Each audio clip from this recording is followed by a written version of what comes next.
Hey Narwhals, I'm your host Luke Narwhal, and welcome back to another weight loss video. Hope you enjoy.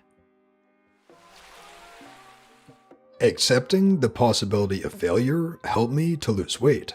A few months ago, I was a 32-year-old who weighs 223 pounds at 5'5". I had completely given up on improving myself, to be honest. I didn't like myself, I hated how I look. I stopped taking care of myself because I felt so hopeless. I ate everything I want, even if it might be bad for me. I was in a very bad state. But a health scare that happened earlier this year made me realize that I shouldn't give up on myself. After some dieting and a lot of exercises, I finally lost 28 pounds recently, and I'm still working hard to reach a healthy weight. What really helped me though was not the vision of reaching my weight goals, but by expecting failure. I know it's different for everyone, but for me, it worked.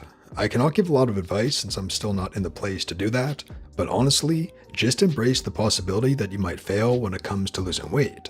That's not giving up. That's just acknowledging that maybe you're still doing something wrong, and you can always fix that because we learn from mistakes and failures. We don't learn anything until we fail. Every time you fail, you get closer to the answers that you need and will really help you. Putting in mind the possibility of failure makes the concept of it obsolete. Also, it is not about failing the mission to improve yourself, but failing en route. When you fail, you don't lose. You learn something from the mistake. You only lose when you give up. Work hard, but don't be too hard on yourself. Be kind to yourself. Don't lean too hard on past or future accomplishments. It's better to try, fail, and learn something than to give in to the paralyzing fear of failing. Congrats on discovering one of life's most rewarding truths.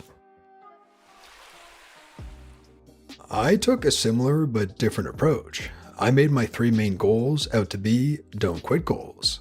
I figured that I'd do pretty good during easy weeks, but when life got interesting, I needed to know what to do to keep from quitting, to get through and pass the difficulty still in the effort. My 3 things were logging my food as accurately and completely as I could, walking 3 times a week for 30 minutes, and keeping up my good attendance in an in-real-life support group. It definitely helped. One of my tough weekends happened, ironically, at a weekend convention of my weight loss support group. The hotel did not have the healthiest food, and it was my first time trying to log something that didn't have calorie information easily available. But I did log everything, making guesses where I needed to guess. Then, upon coming home, the spouse and friends wanted to go out for dinner and a movie. That was quite the heavy weekend, food-wise. But since I knew what to do when things weren't going perfectly, I accepted that this would be the first real trial of my don't quit plan. Of course, there have now been several dozen challenges over the past 7 years, but like you, I'm also convinced that expecting failure and knowing what to do when it happens is one of the keys to my success. Or, as I tell people sometimes, I failed all the way to my goal weight.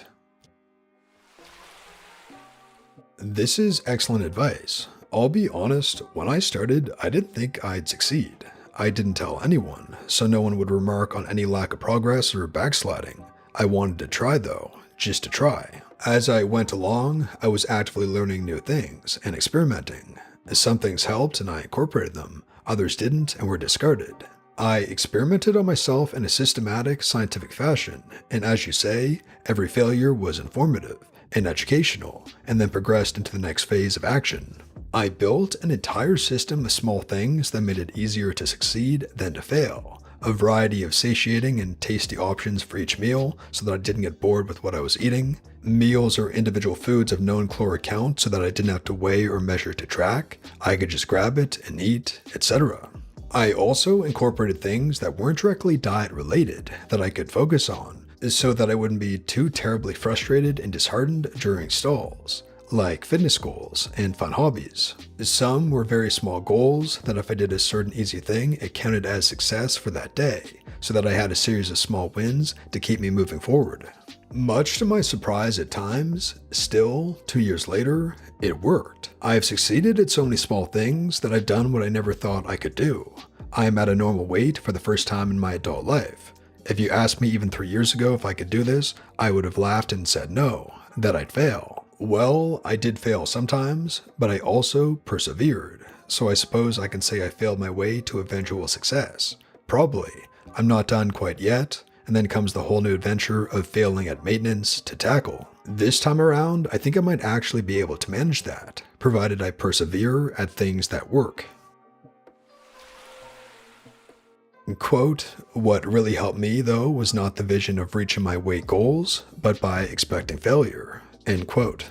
I don't understand this reasoning. For me, physical fitness is a lifestyle choice, which means it's something I'm always doing and there is no due date or finale to work towards. If I try a new routine or exercise and I don't like it, or it simply doesn't work for me, I try something else.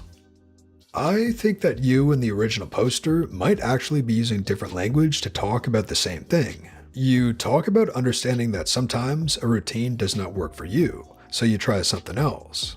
I think that when you're new to losing weight, a routine not working can feel like failure. Being able to make the mental switch from I failed at this routine to this routine does not work for me, I need a different one, took time and experience for me. But either way, it speaks to the truth that things usually aren't perfect. There are stumbling blocks that happen and adjustments that have to happen afterwards. Losing weight isn't just gold star a day after gold star a day. It's figuring out by trial and error how you can sustainably live your life in a better way. First of all, congrats on your progress, OP. You're right in a way. You can always expect failure and still have a healthy mindset towards losing weight. It helps you focus on the journey so that you can get to the goal. I always think good habits build on each other, so keep up the good work. I wish I could do this, but it's just so hard to focus on what's important. I get discouraged easily whenever I see a pound that gets added, or I don't lose any at all. It's difficult and sometimes it just makes you lose all hope and become lazy again. Take everything slowly. That's okay. You can start with the exercise first if that's what you want. Become more active, turn it into a habit. Then go for changing your eating habits. Be particularly careful about not being thrown off track when you're establishing new habits, like a calorie deficit, tracking, and maybe changing what you eat a little to emphasize protein and vegetables. I was so pressured to lose weight to look better. I easily get discouraged when I don't lose some weight or I suddenly gain a few pounds. To be honest, it feels like a never-ending cycle of trying and failing. I'm 5'5" and I currently weigh 258 pounds. I've been fat ever since I was young and never been to a healthy weight. I tried so many ways, even taking diet pills because I felt desperate. But even though I failed, I never stopped trying. But this time, I have some healthy skepticism in me. It's not that I'm doubting myself, I just stopped expecting too much from myself and instead focused on the journey. That's what it does when you look into your failures and the possibility of it. You get to focus on your journey even better instead of the goals. Yes, it's like starting the race while looking at the finish line when you should be looking at the road that you're taking. When you don't watch where you walk, you're gonna trip, but you need to get up and keep going. As odd as it might sound, but honestly, mistakes will help you to your goals in the same way that your good actions do. Mistakes help you learn and encourage you to become better, and that's the good thing about it. If a failure made you give up, that's on you. You have to fight that, because if you give up just because of a failure that you can still get back from, it's either you're not trying hard enough or you're not that willing yet to commit to this journey. I also have the same mindset. It's not that I'm being pessimistic, I just wanted to be more realistic when it comes to weight loss because I know it's going to be tough. But the expectation of failure made me more focused to improve my health. Just recently, I bought a treadmill that I can use while working since I work from home and used a standing desk to avoid staying seated for very long hours. I started changing my habits when it comes to my meals and drinking water. And that brings us to the end of the video, Narwhals. I really hope you enjoyed. If you did, please tap subscribe to join our awesome community, the Narwhals, and for more weight loss stories that help you stay on track. And here's our featured Narwhal of the day. A very long journey, but one all of us can make. I am nothing special.